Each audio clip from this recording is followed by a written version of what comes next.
Greetings! This video is another in my series of videos about using my adaptation of the bullet journal method to track and manage my time and to encourage me to write more. The very first episode was about setting up the bullet journal, setting it up at the beginning so that I have my plans for the year, my goals, my New Year resolutions established in order to be able to refer back to them and see how well I'm doing in terms of actually keeping to them. What I'm going to show you now is how I set up my day in the bullet journal and how I track what I'm doing and then transfer that information into the tracking pages. I have tried to make this video 3 times. This is the 3rd effort, and there's always been some sort of a problem, as you can probably see. I have spent half an hour before this recording struggling with an ink pen, which was a struggle that I lost. Other than that, I have filmed myself either top down or over my shoulder, and in every case I have not been able to show what I have done. The problem is that I am extremely short-sighted. When I write longhand on paper, I take my glasses off to work and I bend over the page and I write. And I haven't managed to film what I'm writing without my head getting in the way. And that means either that my head completely blocks everything, or it means that the camera focuses on my hair. So you get a wonderful crisp picture of my pepper and salt here. But the thing that I'm trying to show you is completely out of focus.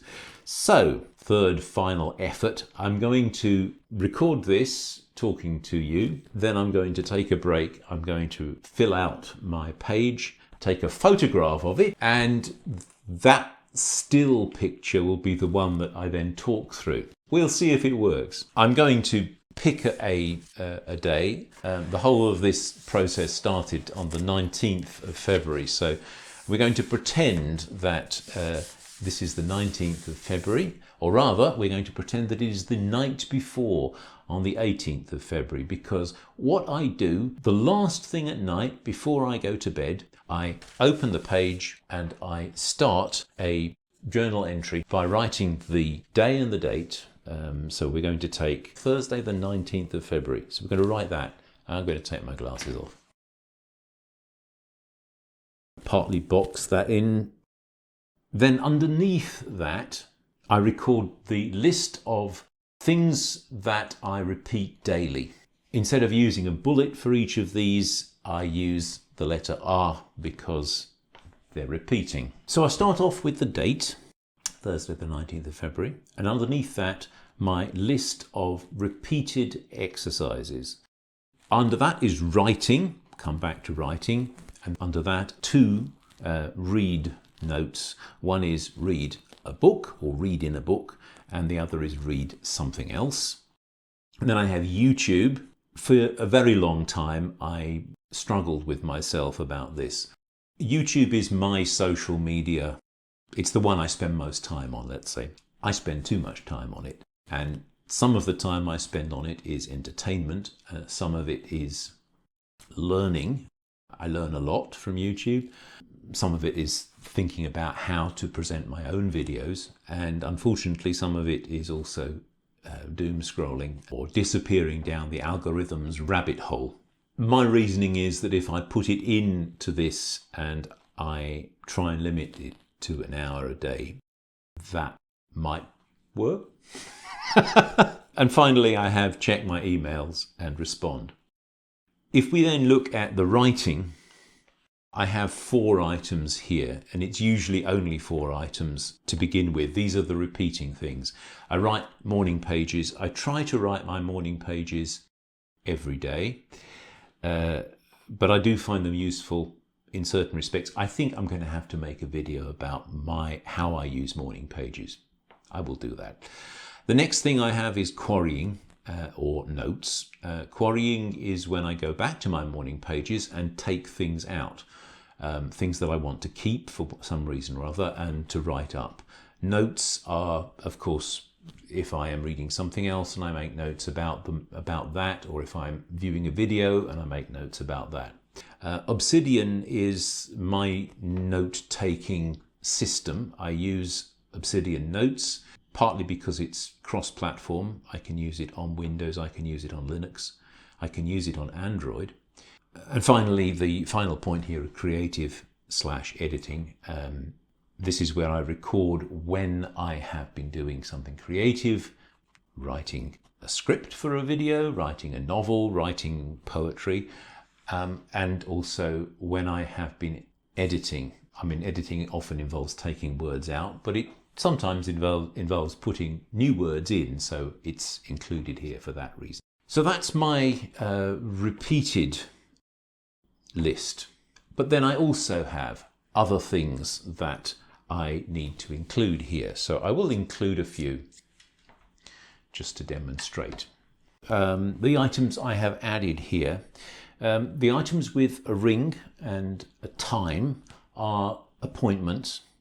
I have a Zoom meeting at 8 o'clock in the morning, and then I have another Zoom meeting at 5 o'clock in the afternoon. And then the single dot bullets are for things that are not repeating. So I have filming and editing my next video. I have a note to myself to check the attic. We're getting a new roof put on the building and there will be dust. I have to go up and make sure that everything that is likely to get dusty is covered. I have a note to remind myself to plan podcasting. I have a note to remind myself to check my bank account. I have to book a laundry room.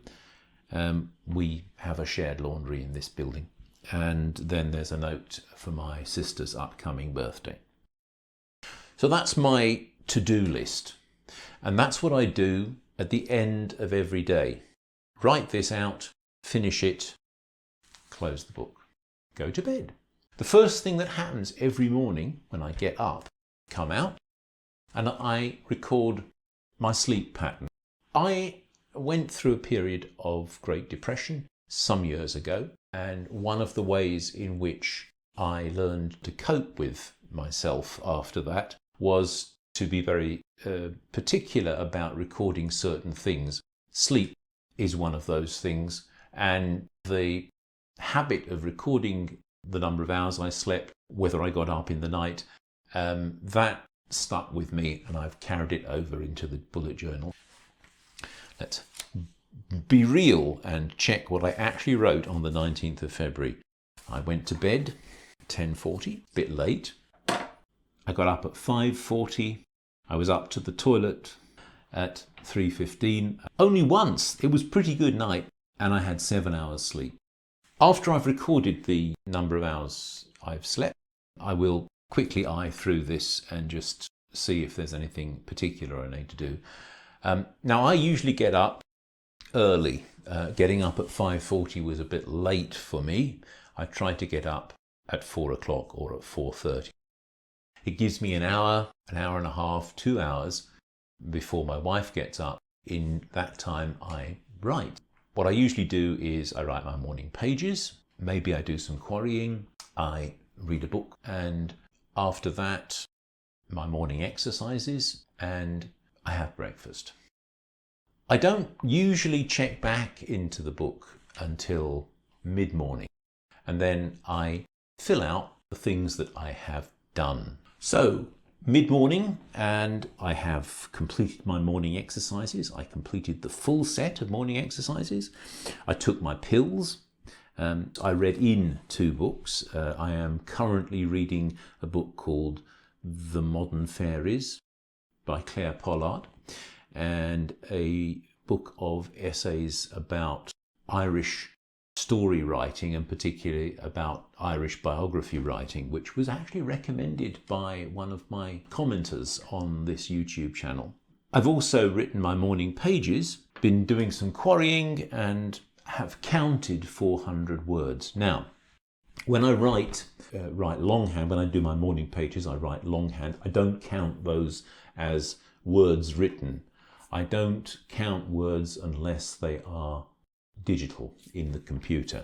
So when I do the quarrying, I make a note of how many words I've written, in this case 400. What you'll see to the right here is a little circle.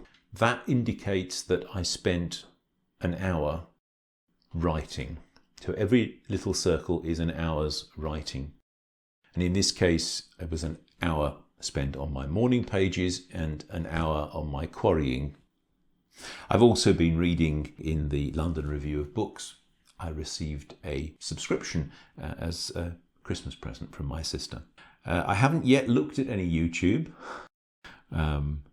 That's not so common by the mid-morning, but in this scenario. And I have attended the Stockholm Writers Zoom meeting at 8 o'clock, which is my first appointment.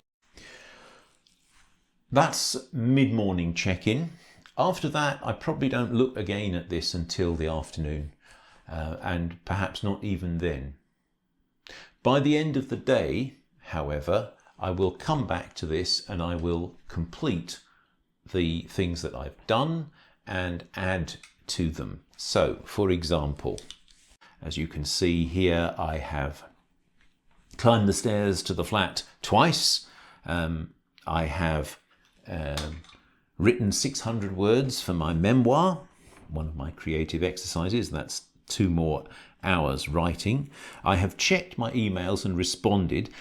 When I write 200 words, it usually means that I have written responses, short responses to 2 or 3 or 4 things online, on my telephone, maybe comments. Unless I've written a lot, I don't count the words, but I give myself 200. It's usually less than I've actually written. I don't worry too much about that. I have done some filming exercises. Maybe I have actually written up that it's taken me... that was the one that didn't work. 2 hours. I booked the laundry. I haven't managed to do anything for the birthday, but I've added an extra note to remind myself to buy a card. I haven't spent time planning the podcasting. I will carry those 2 over to the next day, and I do that with an arrowhead pointing in to the right. And that is my day completed. Once I have completed this, then the last thing I do is to mark my mood, and I do that with a green dot. And I think this was a good day. I managed well. I will give myself a green 7. And then I also mark all the creative things I did during the day. So I did the morning pages, quarrying, memoir, reading it, the filming and editing counts. I aim to have 5 different creative activities during the day. Sometimes I manage it. I also aim to write between 3 and 6 hours every day. So I aim to have between 3 and 6 little circles. And I've done 4 on this hypothetical day. So that's good. Once it's completed, I take the information from here and I transfer it to the tracking pages. I will take a picture of my tracking creativity and writing in February page as it stands at present. I was filming on the 23rd of February, so it is filled out to the 22nd. At the end of the day, every day, the last thing before bed, I transfer the details I'm tracking from the daily list to this tracking page. The blue squares represent the different creative tasks I carried out on each day, and the little circles represent the hours I spent actually writing. If we zoom in on the 19th, the day I was talking about, you can see I've registered 4 different creative activities and 4 hours spent writing. I've put a star in the A column for morning pages, and then the number of words I counted for each of my quarrying, column B, my email replies, column D, social media and letters, and my memoir, column G, long form writing. I booked the total number of words written for the day across in the total words column. So that was my video about completing a day's entry in my bullet journal and transferring the results into my tracking page. As you have realized from my voice and now this picture, there was yet another delay in making the video. First of all, I didn't manage to get it completed before traveling to England in mid-March. I was away for 10 days. And then when I came home, I fell ill with a cold. I recovered enough from the cold to make the previous video, the one about the studio. But then I fell ill again. So here I am recovering from my second cold of the spring. Ain't it great? I'm not sure what my next video in this series about the bullet journal is going to be. Logically, it should be how I carry out my monthly resolution review, and that will come eventually. But then I've also promised you in this video to say something about how I write my morning pages and how I quarry them. After the events of the spring, March in particular, I feel I should make a video about what happens when you can't keep to the path you've set out for yourself. What happens when you stray from the path and how you get back to it, because I have strayed and I'm trying to get back. Anyway, that's enough from me for now. So until the next video, I'll say cheerio.